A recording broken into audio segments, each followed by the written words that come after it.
Mesdames et messieurs, The greatest festival of our contemporary society, the Olympic Games, is about to begin.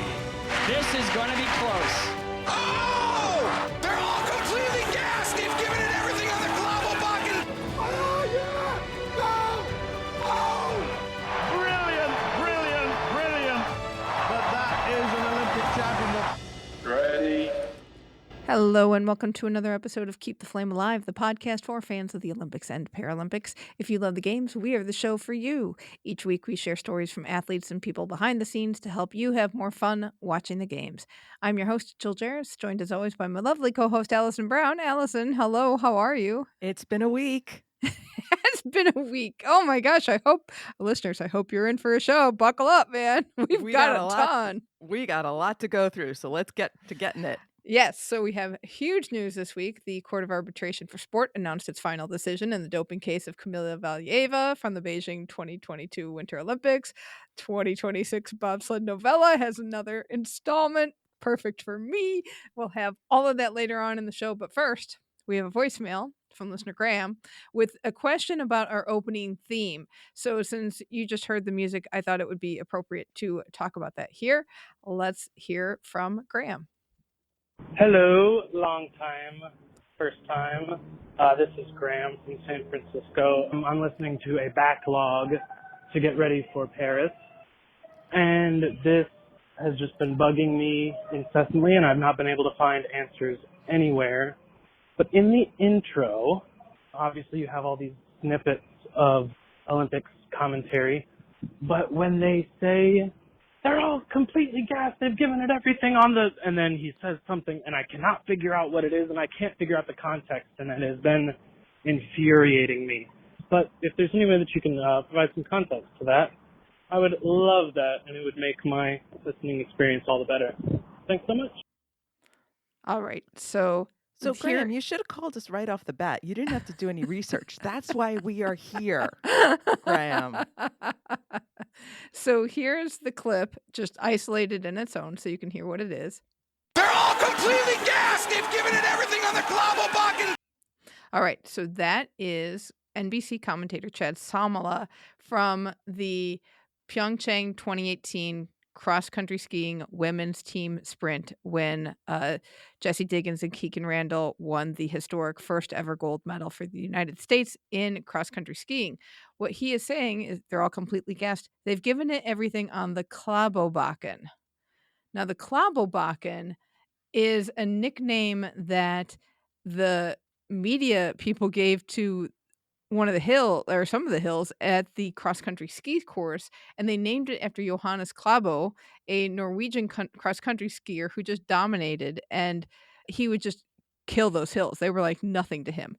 So there's a section just before this clip where all of the skiers are going up this one final pretty steep hill, and that is where Chad Samla is saying they're all completely gassed. They've given it everything on these Johannes Klæbo hills that are just incredibly difficult, but he just treated them as if they were nothing. So I will put a clip or a link in the show notes for everybody so that they can see that full clip. The audio is not great, so I didn't pull it from that, but it's fun to listen to. And as always, thank you, Graham, for calling in, because I love watching this clip and it always makes me cry.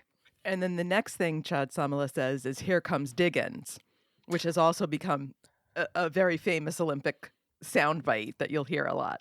Right. So thank you so much, Graham, for calling in. I hope that answers your question. Moving on to Youth Olympic Games, because we are in the second week of those. They just wrapped up this morning. We watched the closing ceremonies. Feed beefs. Do you have some? I actually don't have any. I got everything squared away. Logging in solves my things aren't playing problem on Gangwon 2024. The YouTube feeds were coming up much more quickly in the replays. I mean, the only feed beef I have is there's a lot of sports we didn't see. True. A lot of sports we didn't see.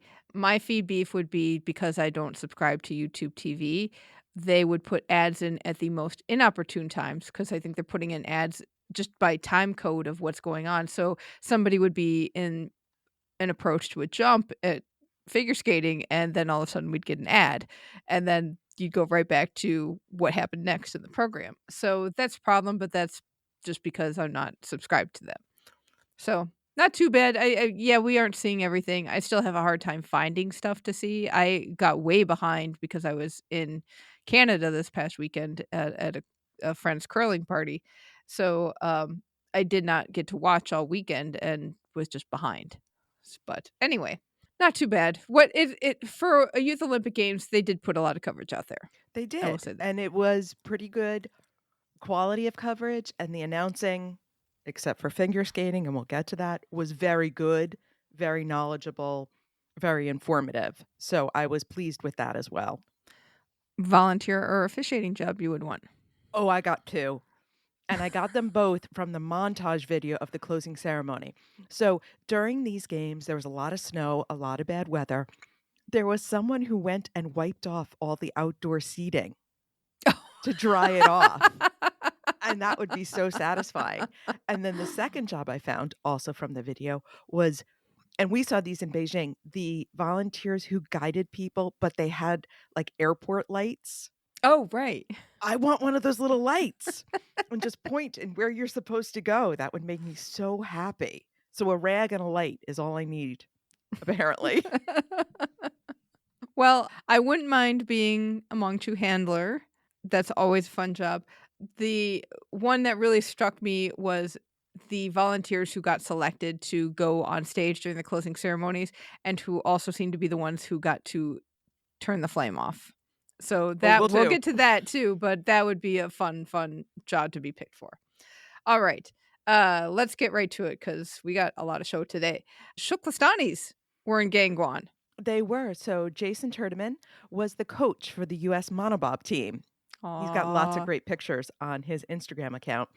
And Claire Egan was a WADA Athletes Council rep. So she was there as well. Excellent.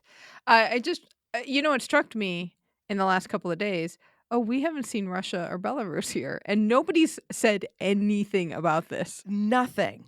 Not a word from any announcer on any coverage, which I guess is good because if you're going to ban someone, let's ban them. Right, but not even a statement really from the IOC. They kind of basically said under the radar, because we got this from, I know it was republished in Yahoo Canada, but a Ukrainian publication noted that no individual neutral athlete was qualified to participate. And that was, code for Russia and Belarus. So that is why we did not see any of them there at this event. Getting into results, starting with alpine skiing. Men's giant slalom, gold went to Nash Marchand from France. Silver went to Zach Garrett-Smith from Great Britain, of the Garrett-Smith boys. Bronze went to Austrian's Florian Neumeier. You're going to say those names again. All right. And in the men's slalom, gold went to Zach Garrett-Smith from Great Britain. Silver went to Elliot Westland from Sweden. And bronze went to Nash Marchand from France. For the women, gold went to Maya Varoshitz from Austria. Silver went to Charlotte Grondinger from Germany. And bronze went to Georgia Colomb from Italy. And Colomb now has a full set, which is lovely. She ended up with 3 medals. And Grondinger fell in all her other races. Aww. So it was really great to see her end up on the podium for this. Very nice. And in the mixed team parallel, gold went to Austria, silver went to Sweden, and bronze went to Finland. Apparently, the Zach Garrett-Smith cannot carry the entire team on his back. Biathlon had one remaining event that was a mixed relay. Gold went to Italy, silver went to France, and bronze went to Czechia. In cross-country skiing, in the women's sprint free, gold went to Elsa Tenglander from Sweden, silver went to Kasia Johansson from Sweden, and bronze went to Nelly Lotta Karpelin from Finland. In the 7.5 kilometer classic, gold went to Nelly Lotta Karpelin from Finland, silver went to Agatha Margariter from France, and Annette Coupat from France won bronze. Now, this was confusing to me because they did both freestyle and classic, but in the classic, you could skate ski. Huh. It was very confusing in terms of what the rules are, and it was one of those sports that you could only get highlights. That's interesting as well. I wonder if there are places where you're allowed to skate, like at the end or in a turn or something like that. Right. And the other big strange thing was that for the freestyle, there were only 6 competitors in the men's and the women's event, respectively. In the classic, there were over 70 in each Wow. division.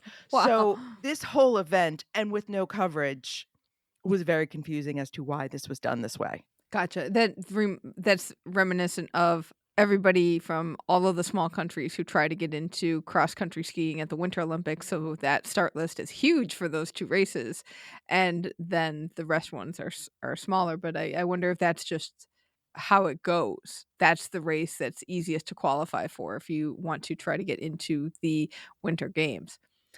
For the men's sprint free, gold went to Federico Pozzi from Italy. Silver went to Jakob Elias Moch from Germany, and bronze went to Tabor Greenberg from USA. In the 7.5 kilometer classic, gold went to Jakob Elias Moch from Germany, silver went to Jonas Muller from Germany, and bronze went to Quentin Lespine from France. In the mixed 4x5 kilometer relay, gold went to Germany, silver went to France, and bronze went to Switzerland. Over to curling. In the mixed team, gold went to Great Britain, who defeated Denmark, the silver medalists, 7-5. And then Switzerland beat China 10-8 to get the bronze. The gold medal match was a humdinger. The British needed an extra end to beat Denmark. It was tight all the way through. And like any good British team, it was 4 Scots. Can you imagine being Welsh and wanting to curl? You're never going to make the national team. Don't never say never. They'd probably welcome a Welshman faster than an Englishman. So maybe dream Cardiff kids. In the mixed pairs, gold went to Great Britain, who defeated Denmark 7-6. Denmark took the silver, and then bronze went to USA, who defeated Sweden 7-4. This was very interesting to me because most of the pairs, or I should say a good half of the pairs, were different than any of the mixed teams. Oh. So for instance, the Brits, they sent 6 junior curlers. Nice. To the competition. I guess if you had them, the USA did the same thing. So obviously Nigeria only sent 4. But when you had a big team, they sent more people to get more experience. But 2 people who competed in both the mixed team and the pairs were the Danish pair of Katrine and Jakob Schmidt. Yes, they are brother and sister. Their coach is their dad, Ulrich Schmidt, who is the former skip of the Danish men's team. He competed in 2002 and 2010. And their mom is Lisa Richardson, who was also on the Danish Olympic team for curling in 2002. So did they have a choice? I'm sure the answer would be yes, they have a choice, and they chose curling. Well, I mean, they've been curling since they were in utero. Quite literally.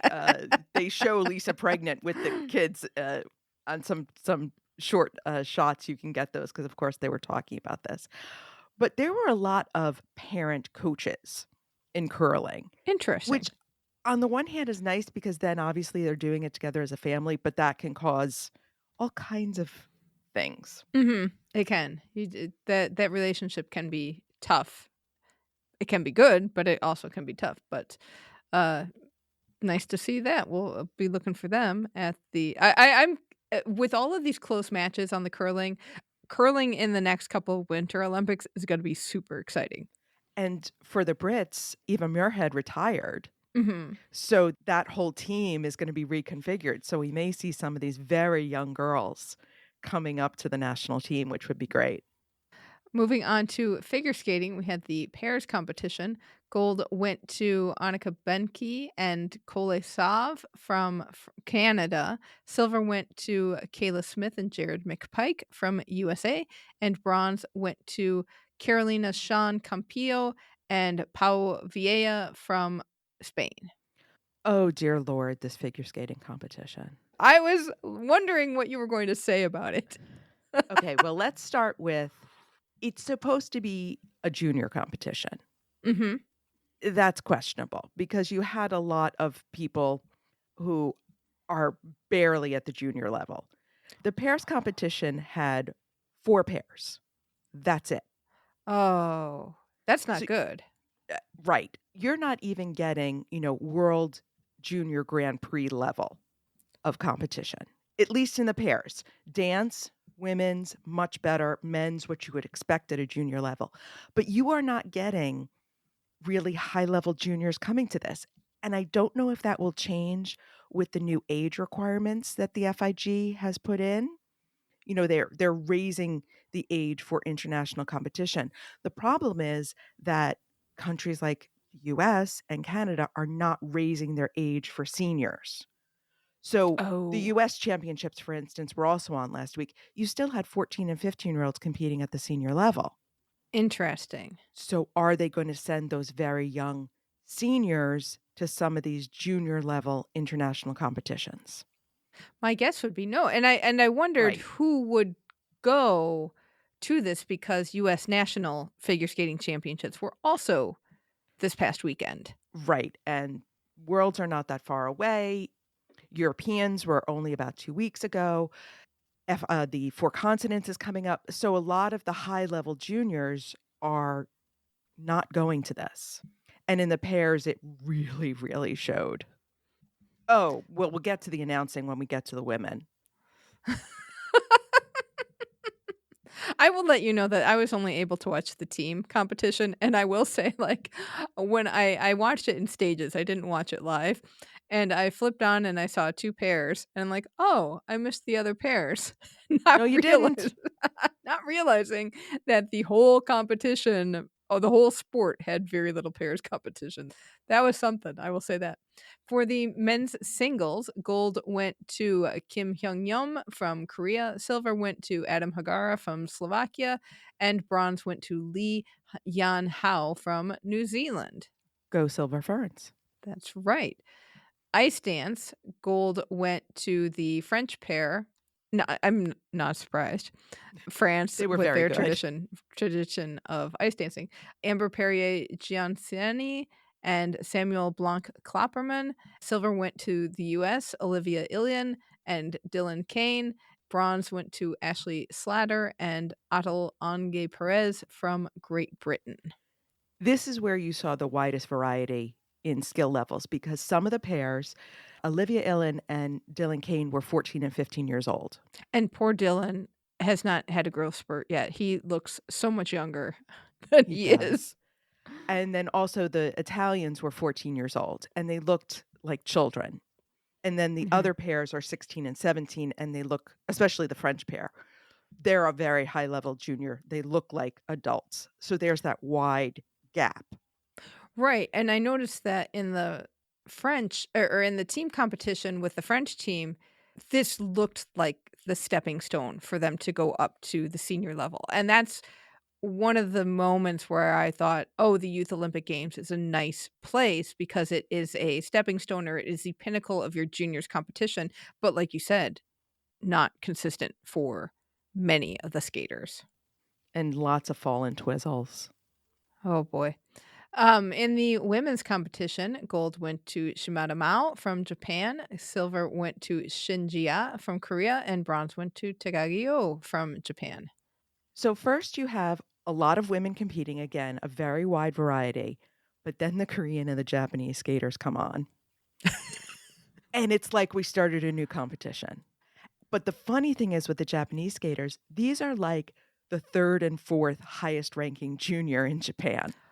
Wow. But they were so far and away with the development in terms of their jumping ability, their artistry, all those things, which makes me so excited because I love the Asian style of women's Mhm. skating. Lots of speed, really beautiful music. Only problem was the announcers and the constant discussion of these girls' bodies. So No. I'm calling them out. It's Graham Bell and Petra Brindle had way too much to say throughout the whole competition, but it really kind of made me a little uncomfortable, talking about these very young girls, talking about their bodies, talking about how developed they were, talking about their size. Size as in thin versus fat, or I mean, Just, oh, this girl hasn't developed yet. She still has a little girl's body. Yeah, we can see that. You don't. Very uncomfortable. And they did it with the men in the pairs competition and the ice dance as well. Men, they're boys. I mean, I wondered that because they do call it a men's competition. which is And ridiculous. some of them are adults, technically, in their countries. True, but I would prefer they called it boys and girls just to kind of give that. But you know what? I think they do use the term junior ladies and junior men, so we'll let that go. But these announcers are bad. They did not really understand what they were watching. They were not. I mean, they could recognize a triple Lutz versus a triple flip, but so can I. I should not be announcing a figure skating competition. It was very disappointing for such an important event. I mean, figure skating is one of the crown jewels of any Winter Olympics, and to have such poor announcing was very disappointing. Wow, because I did not mind them as much during the team competition. I think someone had talked to them because it did get quieter and quieter as the week went on. But I want to throw this out here because Mao Shimada is named after Mao Asada. Aww. And she skates like her too, who was the 2010 silver medalist. So she was born to do this. And she's a beautiful, beautiful Japanese style skater. I'm so excited that more, like you say, that more Asian skaters are coming up through the ranks, and it'll be great to see them on the world level because they do. I also love seeing the different styles of skating from around the world, and we'll get to that in the team competition a little bit. Team gold went to Korea, silver went to USA, bronze went to Canada. Whoa, this was an amazing event with just 5 teams overall. So each performance is given a point value. In Olympic competition, there are 10 teams, so it's 1 through 10 on the points. This is 1 through 5. For pairs, only 2 of the teams competed pairs. And that's not one of the team who won. Yeah, and that's not the team who won. And at the end of the competition, because the whole way there, Petra and Graham were saying, the U.S. is going to win, basically because they were one of the 2 teams that fielded the pairs. And then at the end, Korea won. And they were like, how did that happen? And they were adding up the points because the U.S. took second place in all 4 events of the competition. So they got 4 points, and that times 4 is 16. And it took them a while to understand and realize that teams were allowed to drop their lowest score, which meant that Korea, who got first place in both the men's and the women's singles, that meant 5 points, and then they got 3 points for their dance team, and that gave them 13 to the US's 12. Having a team competition here was dumb because not only 2 of these teams can field full teams. So either you take the pairs out of the team event so that it is in fact an actual team event, or you just, why are we having a team event when you're not fielding teams? Right. And I looked, and they, even the announcers were saying what it's a shame that Korea could not field a pairs team because they couldn't qualify one. But at the same time, when you suddenly learn at the end that you're allowed to drop your lowest score, well, then you couldn't field the team. So of course you're going to drop that. And it doesn't make it fair. I didn't think that was a fair option, to be quite honest. If you can't field a team competition. Yeah. Field a team or don't field a team. And if you can't field a team, you get a 0. And no dropping of scores just because you decide to. And I wonder when that rule got put into play. But probably for this time around because there weren't enough pairs. So it was a shame. I will say that was the first time I had seen Korea's ice dance team, who were lovely. My goodness. They were so beautiful and so light and delicate on the ice. It was beautiful to watch them, and that made me happy because that was, I think, that was the first of me seeing Korean skating in this competition. Like, oh, Korean skating is coming back. This is gonna be great in a few years. Um, France did so well in the ice dance. That team is also very lovely to watch. There was some good skating and some skating that would be appropriate to the level of the competition, I thought. But it was just, like you said, a weird event. Mixed bag. Yeah, mixed bag on that. There's a mixed bag later on in something else I watched. So, by the way, I do want to throw this out there. So, look, figure skating not following its own rules. We'll say that again later. All right, let's move over to free ski. We have the mixed team ski cross. Gold went to Sweden team 2. That was William Young-shin and Alexander Nilsson. Silver went to USA 1, which is Walker Robinson and Morgan Schut. And bronze went to Switzerland 2, Valentin Lager and Lorenzo Rosset. Walker Robinson took a crash like you would not believe in the semifinals. He was launched off one of those jumps, and it looked like something out of a Roadrunner cartoon. He was just flying spread eagle in the air. I mean, it was a horrible, horrible crash. I was surprised he got up and was able to ski again and walked away from it. And so when they were interviewing him, this poor kid, you really realized how young he was just sobbing and hugging Morgan Schut and just like, I think he was also in pain, which you have to watch this crash. And it was so emotional for him and so amazing. It's one of those Olympic moments where you're like, oh, this kid came back and won a medal. How did he get from the semis into the finals then? Well, because of Morgan Schut's time and the time over the other girls. Oh, okay. So there was it confused me a little bit as well. But team cross, it's multiple races so that both times count and how you finish matters. Okay. In the men's free ski slope style, gold went to Henry Townsend of USA. Silver went to Ollie Nichols from Japan. And bronze went to Jaakko Koskinen from Finland. This was definitely one of those times where I wonder about the quality of the competition. But then I remembered we said the same thing about slope style at Beijing.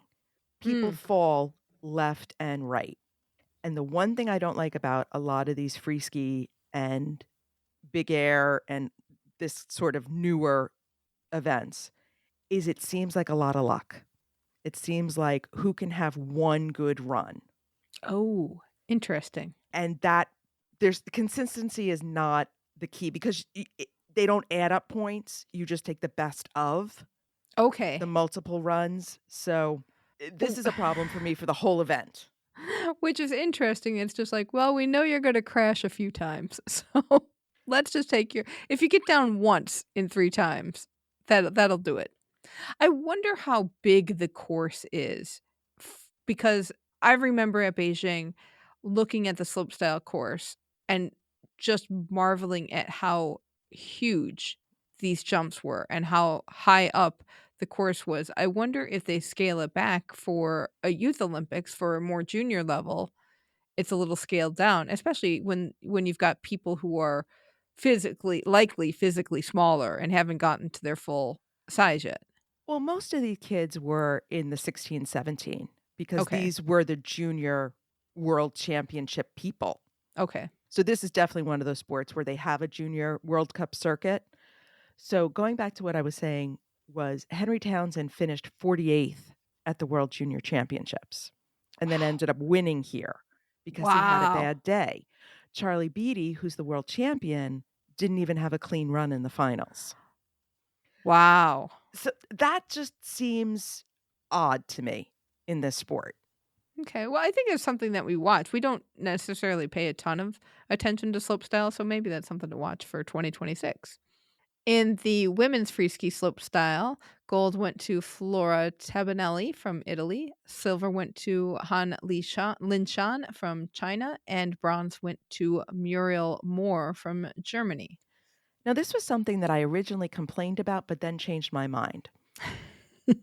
The snowboarders and the skiers in slopestyle went down together. So you'd have a snowboarder, then a skier. And I think it was to keep the competition moving because the scoring was so slow. So Mm-hmm. while a snowboarder was going down, the skiing team was still scoring the skiers and vice versa, Oh. which made it keep moving. There wasn't a lot Mm-hmm. of wait time. So that was great. But because I'm not familiar with these kids, I kept getting confused as to who was in which competition. But I Right. think if the Olympics did this, it would actually be kind of cool because you'd keep so much action going during the Interesting. event. In the mixed team dual moguls, gold went to USA 1, who was Elizabeth Lemley and Porter Huff. Silver went to Korea 1, which is Yoon Shin Yi and Lee Young Sung. And bronze went to USA 2, Abby McLernan and Jaya Cohen. In the women's dual moguls, gold went to USA's Elizabeth Lemley, silver went to Australia's Lottie Lodge, and bronze went to USA's Abby McLernan. Lottie Lodge, one of my favorite names of the competition. In men's dual moguls, gold went to Korea's Lee Yoon Sung, silver went to USA's Porter Huff, and bronze went to Japan's Nakamura Takuto. In the men's free ski big air, gold went to Charlie Beatty from Canada, silver went to Ollie Nichols from Japan, and bronze went to Luke Harold from New Zealand. Go Silver Ferns. And that's a double silver for Nichols from Japan. Yes.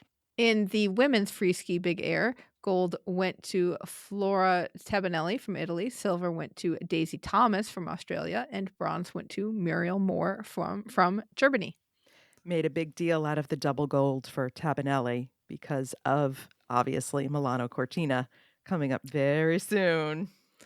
In the women's free ski half pipe, gold went to Liu Yishan from China, silver went to Chen Jihan from China, and bronze went to Catherine Gray from USA. Can we talk about this? Because this is one of the few things I saw. This was a competition that was 6 women, and Korea got an automatic entry.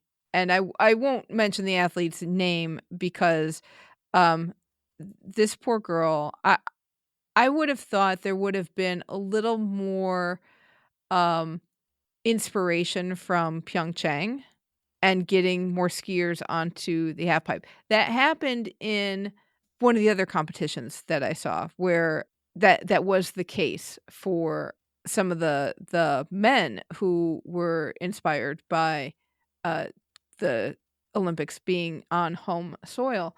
But this poor girl could barely get on the halfpipe.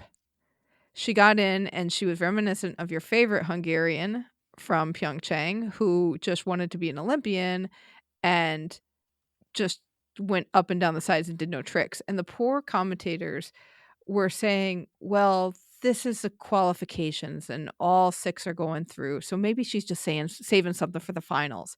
And she did the same thing. And it really was, I didn't know if any of the other Korean skiers were on tour with other competitions, if they were busy, if they didn't develop the program for the women's side as much, but I really felt bad for her. And you did notice a difference between the men's and the women's abilities. And I did want to put all these high school girls in a weight room and say, hey, let's build up some strength.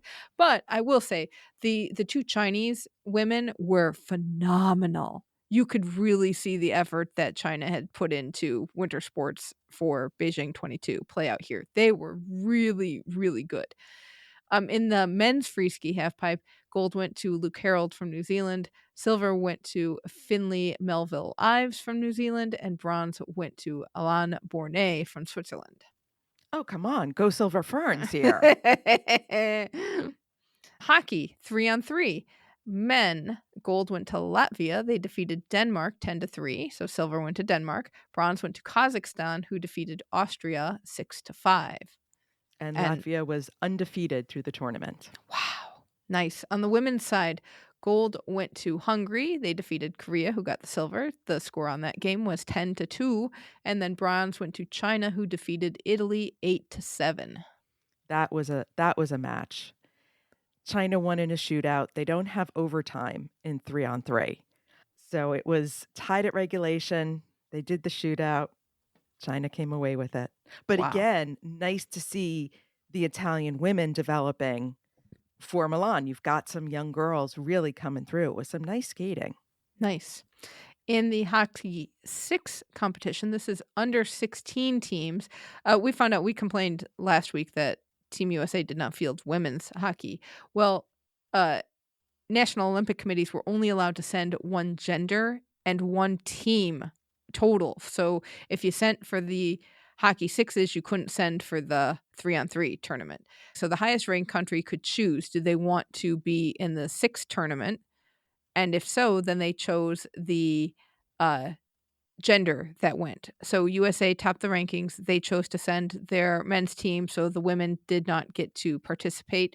Then the process continued until the slots were full. Then the next ranked countries got the 3-on-3 tournament. And the same deal, one gender. Korea was the one exception because as host nations, they got an entry into each tournament. So they chose men for the 6 tournament and women for the 3-on-3. And this actually made a lot of sense because both the Americans and the Canadians did not send women, which on the one hand is crazy because at the senior level, they're obviously the 2 best teams in the world. But on the other hand, if you really want to develop better competition in the women's game, let the other countries go send their women to the Youth Olympics. And let me tell you something, the women's 6 tournament was a humdinger. It's fun to watch. Go back and watch some of those medal games. Really good stuff. Well, that makes sense to me to develop the sport. On the other hand, you go Olympics. This is supposed to be the pinnacle of youth sport. Don't know. I would agree that it would be more imperative to build the sport and get more teams and countries involved. But yeah, it's a double-edged sword there. So in the men's under 16, 6 teams, gold went to USA. They defeated Czechia, who got the silver 4-0. And then Finland defeated Canada 5-4 for the bronze. Talk about a humdinger of a match. So Canada scored 3 goals in 43 seconds in the first period. Not in the first 43 seconds, but within 43 seconds. And all of a sudden it's 3-0. You've barely started the game. And Finland very smartly calls a timeout. They switch their goaltender. Right after that, within maybe 15 seconds, Finland scores a goal. And the whole tenor of the match changed. Ended up tied at the end of regulation. And we had a shootout. Wow. And also Finland, by doing this, avenged its loss at Lausanne in the bronze medal game to Canada. Nice, nice. And I would imagine that some of the strength of the Czechia team comes from that boost they got at Beijing with the team doing so well there. So this is exciting to see the next generation come up. And if you really want to feel old, I was watching this game and they say Brian, I gave away. They said Parker Trottier. Now, anybody who watched hockey from the New York area hears Trottier and your ears perk up. And I'm like, oh, he must be his son. Oh, no. He's the grandson of Islander legend Brian Trottier. On the women's side, gold went to Sweden, who defeated Japan 4-0. So silver goes to Japan. And bronze went to Germany, who defeated Switzerland 3-1. The Swedish goalie finally got a shutout. She had come so close, but a lot of times there'd be empty net goals at the end so she finally got her shutout, and they were fantastic. Japan was the youngest team in the tournament. Lots of 14-year-olds, a few 15-year-olds. I think the goalie was 16, and she was like the grandmother of the team. So really amazing, fast skaters on Japan. Makes me excited for 26, makes me more excited for 2030. In Nordic combined, we have the women's competition, normal hill and 4-kilometer ski. Gold went to Minja Korhonen from Finland. Silver went to Teja Pavic from Slovenia. And bronze went to Tia Malorva from Slovenia. In the men's normal hill and the 6-kilometer ski, gold went to Austria's Andreas Gefrerer. Silver went to Italy's Manuel Sinoner, and bronze went to Germany's Jonathan Greibert. In the team competition, which is also on the normal hill, gold went to Finland, silver went to Slovenia, and bronze went to Italy. In short track speed skating, we had one event remaining, and that was the mixed team relay. Gold went to China, silver went to USA, and bronze went to Japan. If you want to see a whole bunch of kids having way too much fun, watch that mixed team relay in short track. It was a great race, and they were enjoying themselves thoroughly. In a snowboard, we had snowboard slopestyle, women's. Gold went to Hanna Karer from Austria. Silver went to Lucia Georgali from New Zealand. And bronze went to Vanessa Volopichova from Czechia. On the men's side, gold went to Lee Chae-eun from Korea. Silver went to Eli Bouchard from Canada. On the men's side, gold went to Lee Chae-eun from Korea. Silver went to Eli Bouchard from Canada. And bronze went to Romain Aleman from France. I'm going to say this because he's going to come back as a repeat gold. Lee Chae-eun, also an Olympian. He was the other Olympian, and this is where I have an issue of, are you allowed to step down? I know he didn't do that well at Beijing, but he qualified and got to go to the Olympics. Does he get to come back down to the Youth Olympics and dominate? I don't know. In big air, for the women, gold went to Marasi Yura from Japan, silver went to Rebecca Flynn from the USA, and bronze went to Lucia Georgiali from New Zealand. In the men's side, gold went to Eli Bouchard from Canada, silver went to Oliver Martin from USA, and bronze went to Campbell Melville Ives from New Zealand. You thought you were going to get spared, but no, go Silver Ferns ×3. Because Campbell Melville Ives is the twin of Finley Melville Ives, who won the silver medal in free ski halfpipe. Oh, nice. There were a lot of siblings throughout the competition as a whole. You saw siblings on the hockey teams. You saw siblings on the ice rink. You saw siblings all over the place, which is good and bad. I wonder how many of those are, well, your brother or sister is doing this sport, so you're going to do it too. A lot of the younger siblings were beating their older siblings. just going to throw that out there. In the women's snowboard halfpipe, gold went to Japan's Kudo Riza, silver went to Japan's Shimizu Sarah, and bronze went to Laura Wick of Switzerland. For the men, gold went to Lee Chae-eun from Korea again, silver went to Alessandro Barbieri from USA, and bronze went to Yamada Ryusei from Japan. Japanese were so good in this event. In speed skating, we had a couple of events. We had the mixed relay. Gold went to China, silver went to Korea, and bronze went to Netherlands. So Finn Sonnekalb, who we talked about last time around, and who was the announcer's favorite name of the event, did not make the final. And the poor announcer was so heartbroken that he didn't get to keep saying, "And here comes Finn Sonnekalb." But so he kept mentioning him during the final, even though he wasn't racing. Aww. But he did get to say it for the mass start because Finn Sonnekalb from Germany won gold. Silver went to Pan Bao Shu from China, and bronze went to Erik Andersen from Norway. For the women's mass start, gold went to Angel Dahlman from Netherlands. Silver went to Yasmin Wienhuis from Netherlands. And bronze went to Louis Yung-chi from China. So that is 3 goals for Finn Sonnekalb and 3 goals for Angel Dahlman. Wow. I wonder if there's going to be a point where she has to pick and which discipline she'll pick between short track and long track. Well, given these results.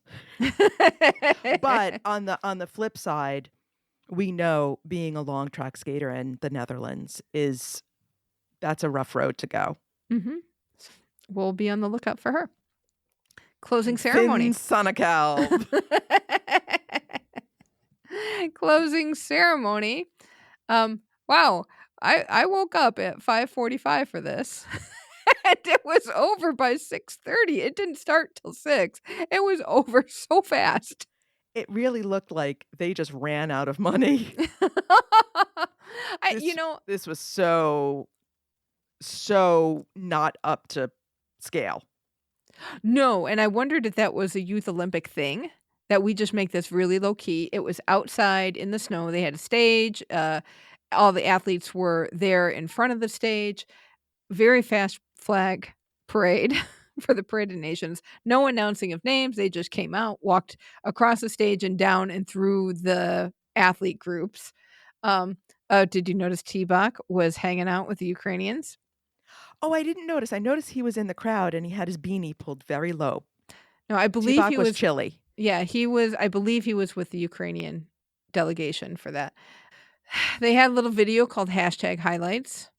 This was so done on the cheap. This closing ceremony was what my mother would call, it was strictly from hunger. Like you would only eat that if you were starving. Like they spent no money on this. And it was really disappointing because you had this 2 video montages that were just like pulled from social media. Right. And then they had a rapper, Lee Young-ji, and the dance crew 1 million with her. That was interesting. And then I thought, like, how many of the athletes from other countries are going back big K-pop fans, if they weren't already? Well, not from this closing ceremony because you got 1 K-pop song. But I do want to call out the dancers because they were dancing on a snow-covered stage.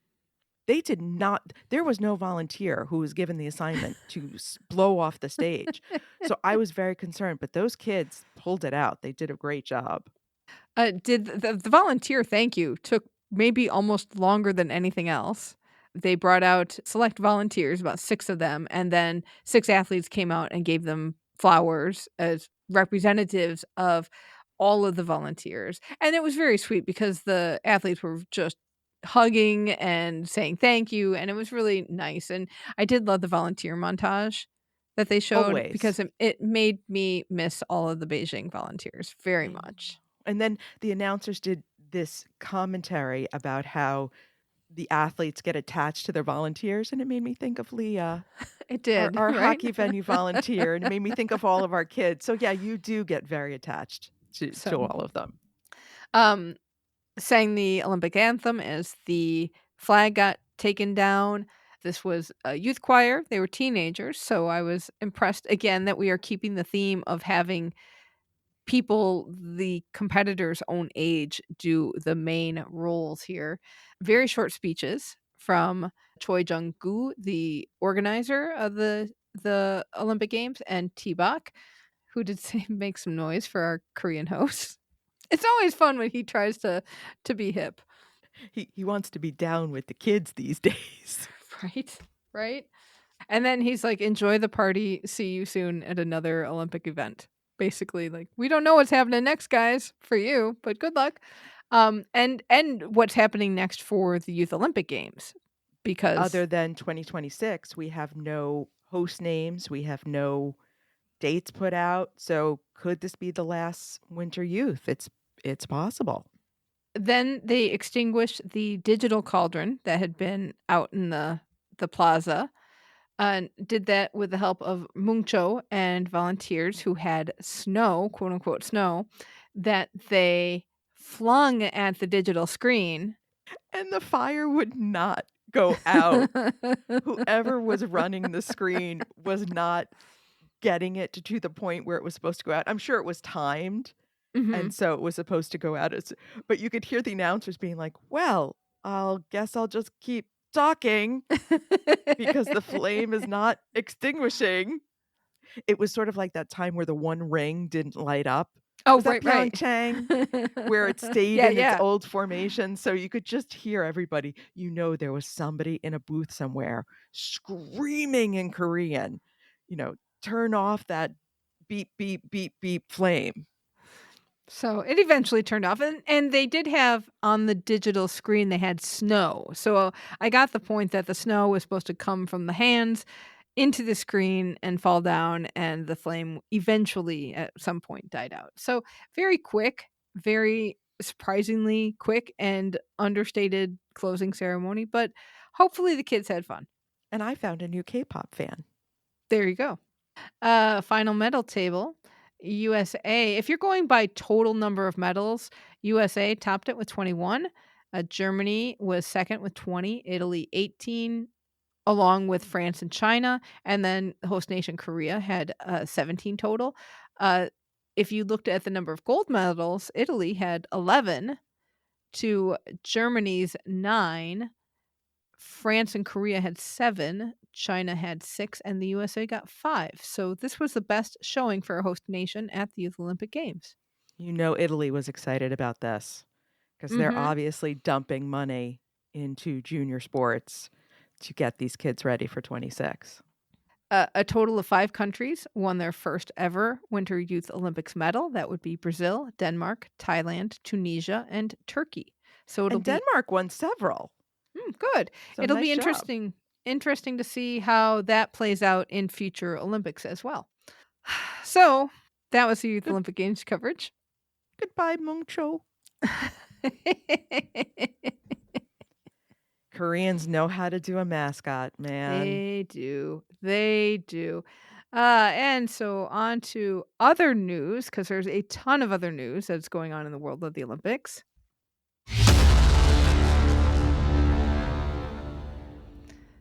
On Monday, the 29th of January, 721 days after the event, the Court of Arbitration for Sport found skater Kamila Valieva guilty of doping.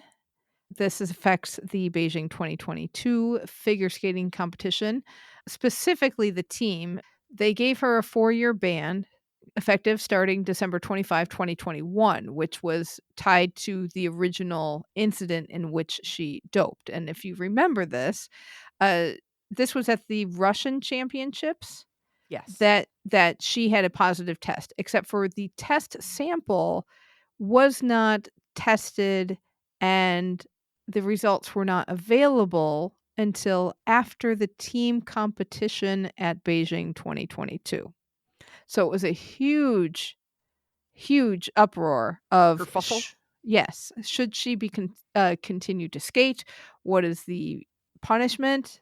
All of that stuff. She was allowed to continue to skate because there was like very, very hurried Court of Arbitration for Sport decisions that happened right there. She was allowed to skate in the women's singles. She placed 4th. So that didn't affect the medals, but Russia had already won the team competition with her participating in that team. So that is the medal that hung in the balance. They had a Bing Duen Duen ceremony, but they did not give out medals that day. The IOC said, we are not giving out the medals. And everybody got an empty box. For the US, who had taken second in that competition at that time, all those boxes were put on display at the USOPC Museum, waiting for the medals to be awarded. So Kamila Valieva's banned for 4 years. That will end in 2025.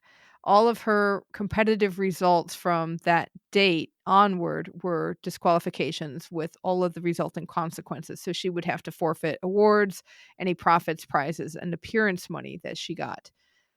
The entourage is not part of this decision at all. The awarding of the medals, the reallocation of the medals for the team event, not part of this decision. That's an International Olympic Committee, International Skating Union decision. So the IOC was like, oh, we're done. This is the reallocations going on. So they sent an email to the USOPC, said that we can now award the medals in accordance with the rankings, but the ISU is in charge of doing the rankings. So hold tight. On Tuesday, January 30th, the International Skating Union announces the events that Valieva has been disqualified from, including the 2 that were at Beijing 2022. So her individual results and the points in the short and the free skate will be dismissed from the team competition. The rest of the Russian team scores still stand. So instead of the doping result disqualifying the full team, they just took Valieva's results out. The US moves up to gold, Japan moves up to silver, Canada stays at fourth, and Russia goes down to the bronze. Okay, so let's explain this a little bit.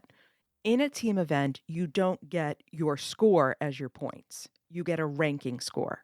So if you are the top scoring man, you get 10 points. If you're the second scoring man, you get 9 points. So they're ranked. So it doesn't matter if you end up with 78 or 65, it's all in your rankings. Great. The problem with this decision is that you invalidated and disqualified Valieva. She had received the first place scores for both women's sections. So her team received 10 points. You took those 10 points away, or took those 20 points away. But in that category, they didn't re-rank the other skaters.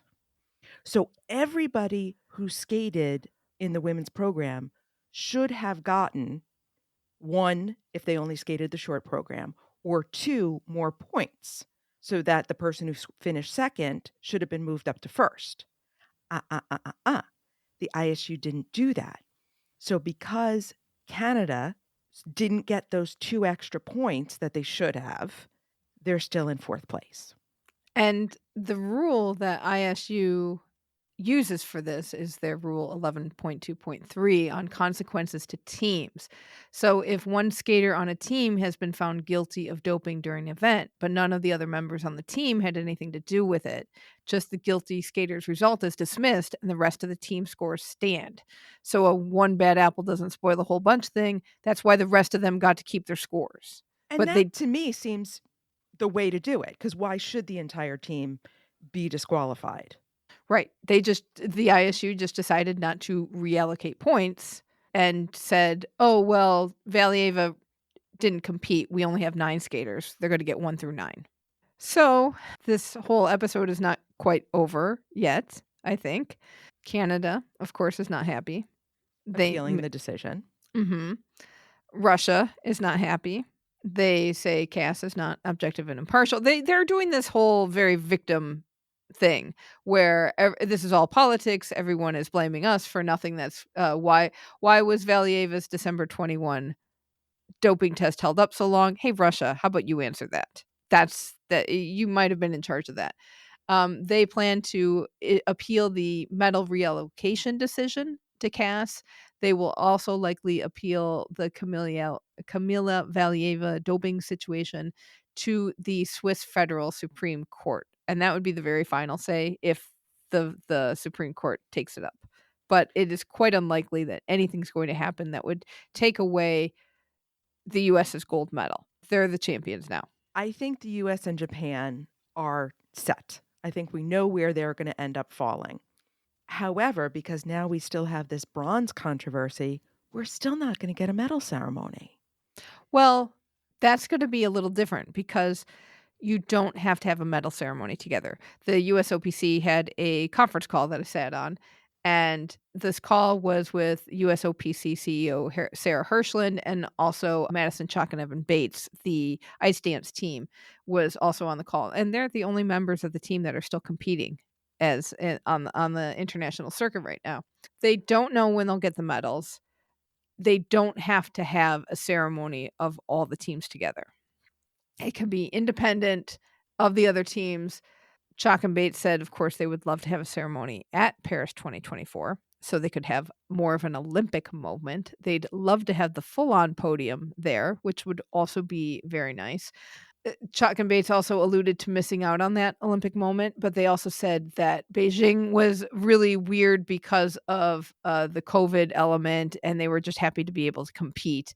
But it sounded a little bit like they missed out on the attention that comes with winning the gold. And I wondered if there were financial opportunities that were lost in that. I did not get far enough into the question queue to be called on, but the USOPC later told me that the team had already gotten their silver medal financial bonus of $22,500.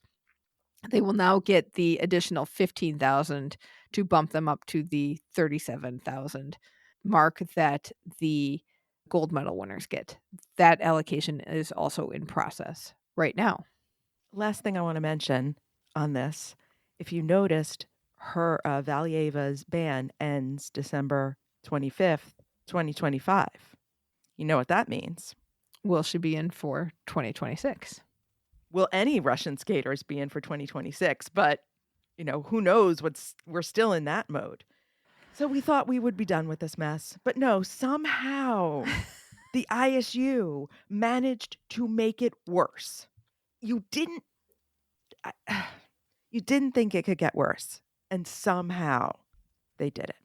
But I am so pleased for both the American and the Japanese team that at least we're getting some movement forward on this.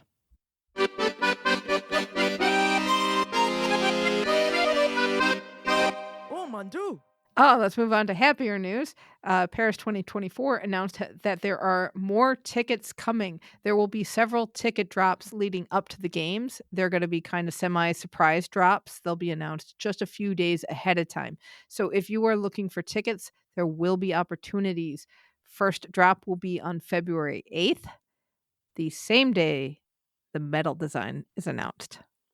This will be exciting. They will have tickets to all sports and all of the ceremonies, though they said that at some point sports are really limited. So, there really is only so much space you can put at some of these venues. 45% of the tickets will be under 100 euros. Out of the 10 million Olympic tickets available, just under 8 million have sold. So do the math. There's still opportunities out there.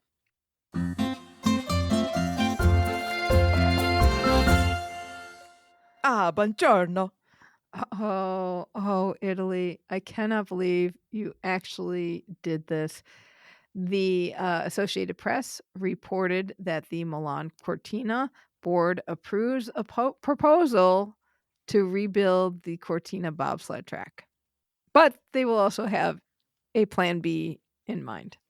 Plan B will be in case the venue's not ready by March 2025.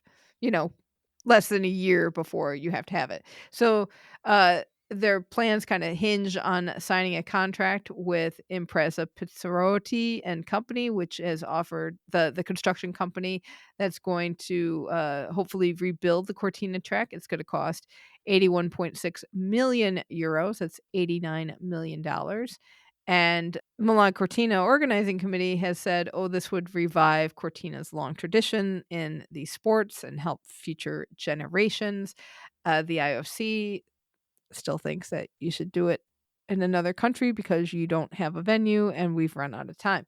But the Italian government does not want to finance any of the renovations that would need to be done to one of the existing venue options. So I feel like this is an ego thing. Basta, we are building the track.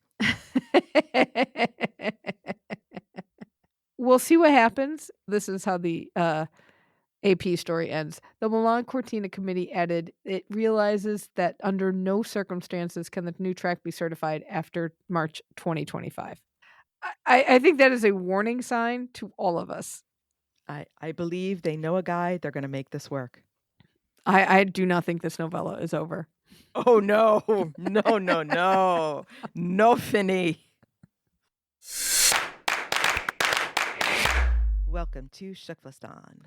Now is the time of the show where we check in with our team Keep the Flame Alive. These are past guests and listeners of the show who've got big news going on. First up, Team Schuster is competing in the U.S. Curling Nationals, and they are currently 4-0 in pool play. Speed skater Aaron Jackson crushed the competition in the 500 meters at the Salt Lake City World Cup. Race walker Evan Dunphy broke his own Canadian record and the North American record for the 10K walk at the Australian Capital Territory State Championships. Jacqueline Simoneau is back in action at the World Aquatic World Champs this weekend. She will be competing in solo and duet competition with the hopes of qualifying for Paris in the duet. And a note, we did have a conversation with Jacqueline. We'll have that with you in a couple weeks. Nordic combined athlete Annika Malasinski is competing in the Nordic Combined World Cup in Seefeld, Austria. And also, congratulations to listener David, who has he's a sportscaster and has moved over to the NBC affiliate in Columbus, Ohio. Do also want to mention Josh Williamson is off the tour right now. He broke a rib, got hurt. He's back in the U.S., but texted him a little bit, and he's doing okay. Good to hear. Hope you make a speedy recovery, Josh. And that is going to do it for this episode. Let us know what you thought of the Youth Olympic Games and whether we should continue to cover them. You can connect with us on X, Threads, and Instagram at FlameAlivePod. Email us at flamealivepod@gmail.com. Call or text us at 208-352-6348. That's 208-FLAME-IT. Be sure to join the Keep the Flame Alive podcast group on Facebook. And don't forget to get our weekly newsletter filled with other fun stories about this week's episode. Sign up for that at flamealivepod.com. We are going to stay in Winter Olympics mode next week because next week is 2 years to go until Milan Cortina 2026, or as we like to say, plenty of time to build a bobsled and skeleton and luge track.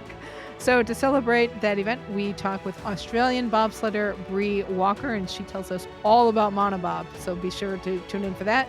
Thank you so much for listening, and until next time, keep the flame alive.